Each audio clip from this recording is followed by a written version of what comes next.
Water did indeed provide dragons with the escape route from one of the deadliest events in the Earth's history. But not the prehistoric dragon. The land-living dragon was indeed wiped out. But it was not alone. The dragon family had another branch. At the time of the KT catastrophe, the prehistoric dragon had a cousin, the marine dragon. Both species were descended from a common ancestor, but they followed very different evolutionary paths.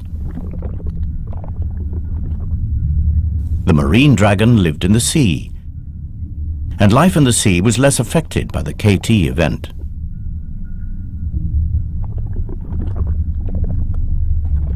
As they evolved, their flight bladders became swim bladders. Their large wings reduced to become fins, and their powerful tails became rudders. Marine dragons thrived.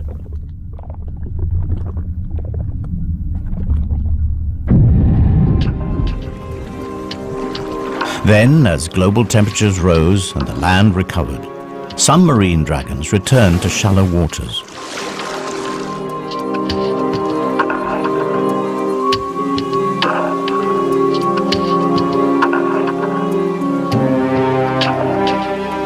Through estuaries and rivers, they eventually made their first tentative steps back onto land.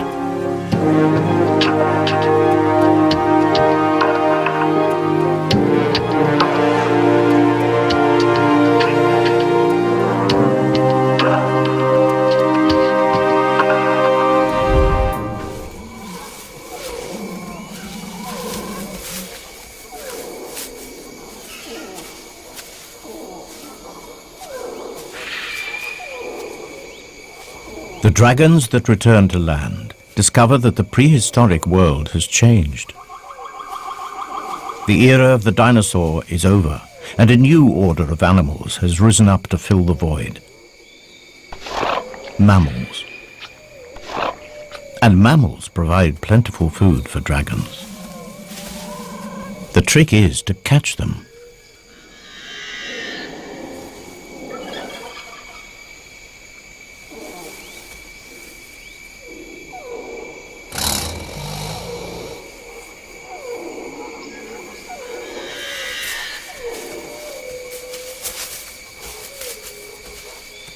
The superb camouflage and silent movement has made this dragon all but invisible in the bamboo forest. The wings on this dragon are too small for flight, but the flight bladders provide gentle lift and allow her to glide silently across the forest floor. The markings on her skin break up her outline in the dappled forest light. And to be sure, this massive relic from the age of the dinosaur has had to develop new tricks. Hunting mammals in this compact environment requires tremendous guile.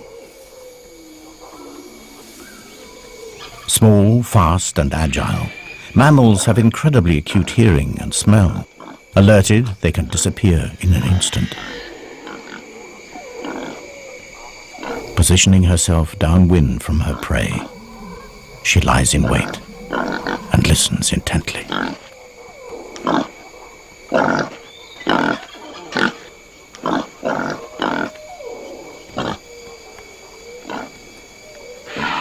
But she's not ready to strike just yet.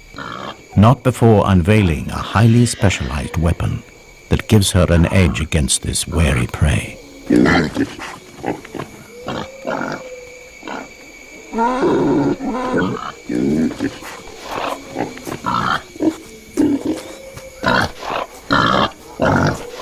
The forest dragon has developed a remarkable behavioral strategy. Mimicry.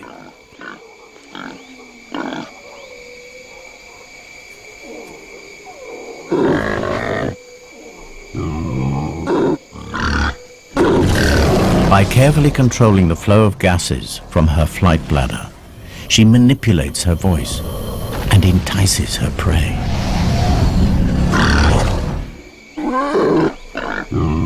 But her hunt is disturbed. There's an intruder in her territory, a creature that will come between this dragon and her prey for the last time. It's not just the invasion of her territory that riles her, or the loss of the odd meal. This animal is a real and emerging threat to her very survival.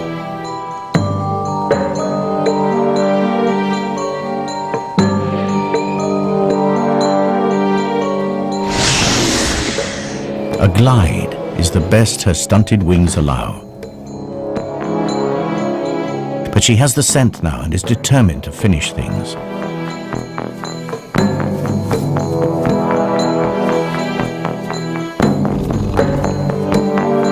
Smaller and more mobile in the forest undergrowth, the new mammalian predators are proving to be accomplished hunters.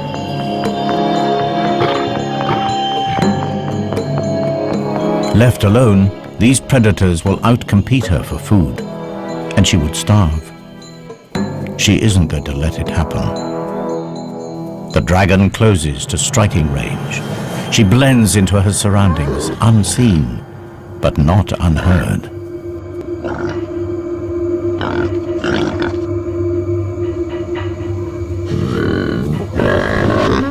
The sound is not a warning to go away, but an invitation to come closer. The tiger senses a meal.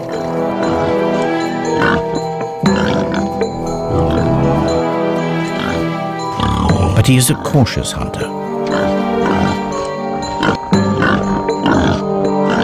The dragon tries a subtle change of pitch. The prey sounds distressed. An injury, perhaps?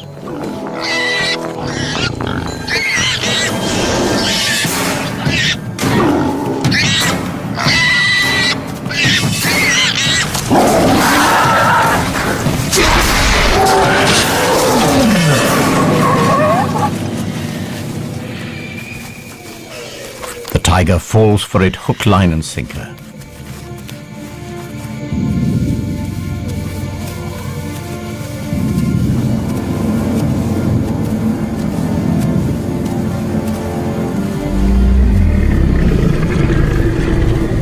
One less rival, one more meal.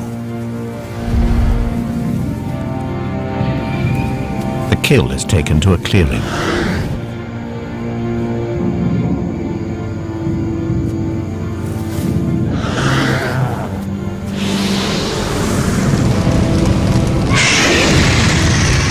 The forest dragon has adapted its ancient weapon into a culinary tool. Cooked meat is far more easily digested. But the flames draw another mammal near. A species that will prove a far greater threat to her survival. It is the 15th century, and a mountain dragon is under threat.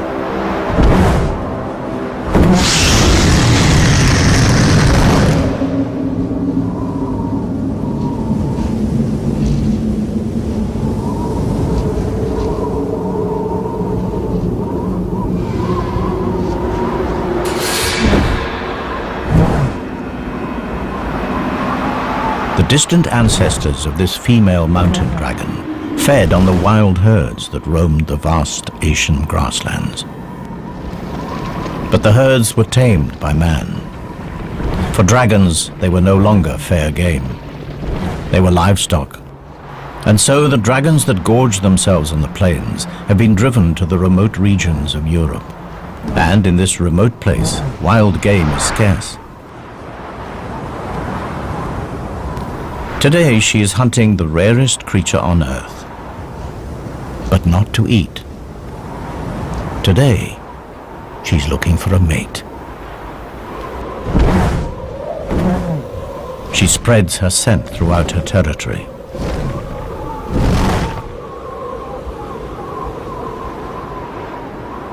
Strong winds carry the pheromones south.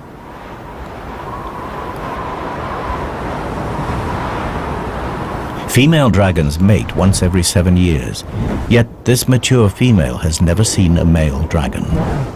Nevertheless, every year when she comes into season, instinct commands her to play out the rituals of attraction.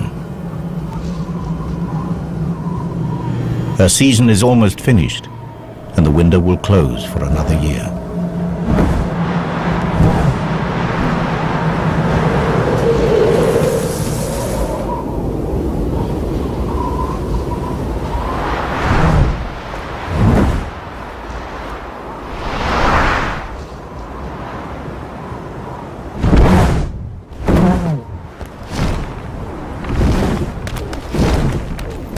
The female returns to her den, a network of caves melted into dense glacial ice.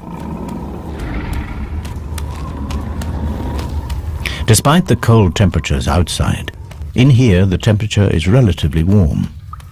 Like an igloo, the thick walls retain heat.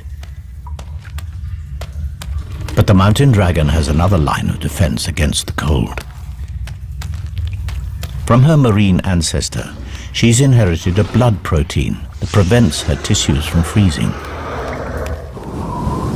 It has proved vital to her species as they are forced into increasingly inhospitable habitats. Soon it will be autumn, and her metabolism will slow as she prepares to hibernate through the bitter winter.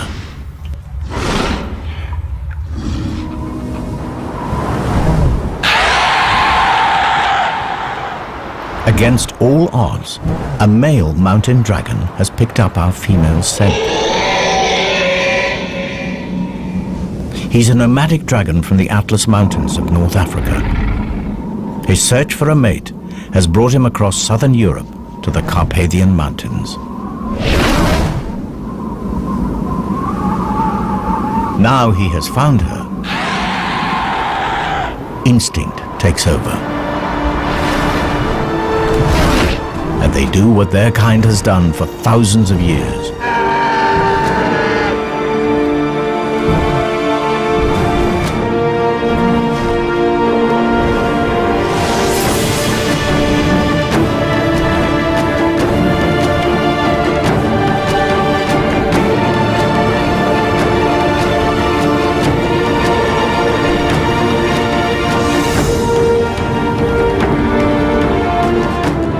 It is a courtship ritual that is as perilous as it is spectacular. At the height of her climb, they lock talons and drop in a dazzling free fall. It is the ultimate test of faith.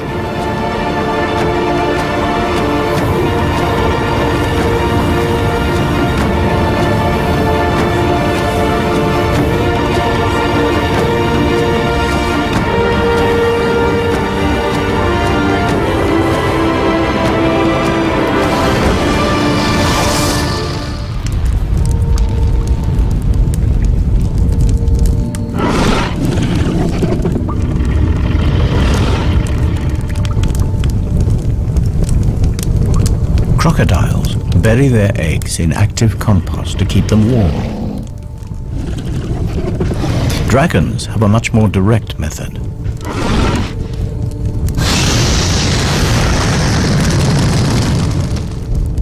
The eggshells have heat-resistant properties that can withstand intense temperatures. In fact, without this searing heat, the dragon chicks inside would die of cold.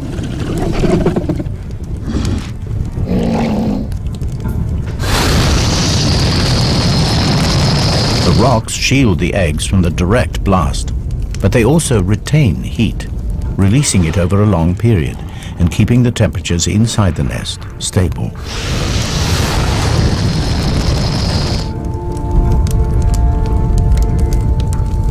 If she is to become a mother, careful and constant temperature control is essential over the long incubation period.